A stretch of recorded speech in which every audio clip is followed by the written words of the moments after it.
fa ny mofon'Andriamanitra dia ilay midina avy any an-danitra ka manomena azy izy fiainana ho an'izao tontolo izao. Sanavavy manome fiainana. Fantatsika fa ny teny tonga nofoka nona tamintsika. Teny io. Ny razana taloha zany izy mihinana an'ilay mana mofo. Fa inona no seho? Inona no seho? Noana ihany. Maty ihany. Fa eto misy teny eto manao hoe fa ny mofon'Andriamanitra dia ilay midina avy any an-danitra ka manome fiainana ho an'izao tontolo izao. Tian'Andriamanitra zany tsika ihinana ilay mofon'Andriamanitra. Tsy iza fa Jesosy. Dia ihinana izy ilay teny. Ao anatin'ny fifadiana zany. Marina hoe fady. Ilay nofo zany mihitsy. Fa inona no mahazo azy? Ny fanahy mahazo azy. Mihinana tenin'Andriamanitra. Mihinana tenin'Andriamanitra. Mba hahazoana fiainana mandrakizay. Asika tsara. Mba hahazoana fiainana mandrakizay. Mahagaga ilay fitondran'Andriamanitra. Mahagaga ilay fitondran'Andriamanitra. Fa eto izy miteny mihitsy hoe ary ny mofon'Andriamanitra dia ilay midina avy any an-danitra tsika manome fiainana ho an'izy ho an'izao tontolo izao. Izy tsy miteny hoe ho any ihany na fa ho an'izay ho an'izao tontolo izao. Azay moa tonga tenin'Andriamanitra miteny hoe fa toy izao no tiavan'Andriamanitra izao tontolo izao.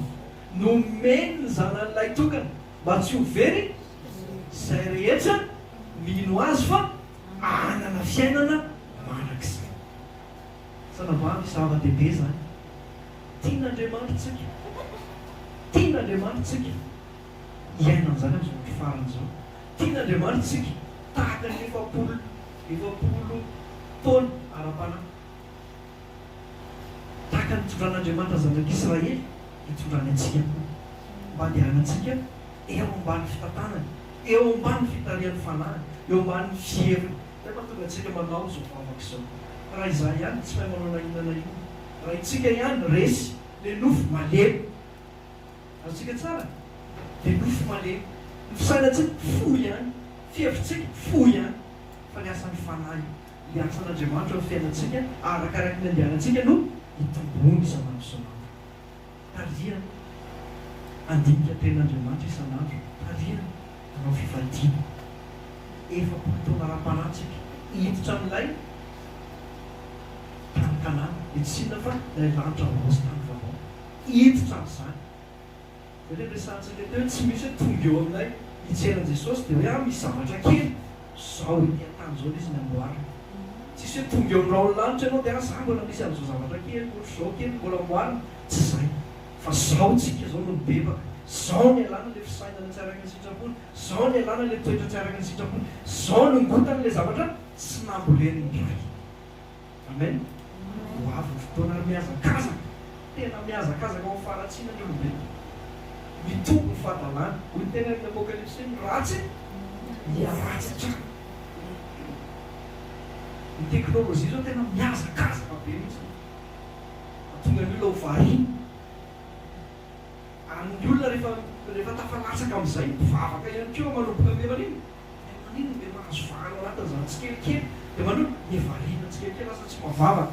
Tsy madinika tenin'Andriamanitra. Lasa tsy manina ihany koa. Lasa tsy mazoto. Lasa manino ny maivana le asan'ny fanahy.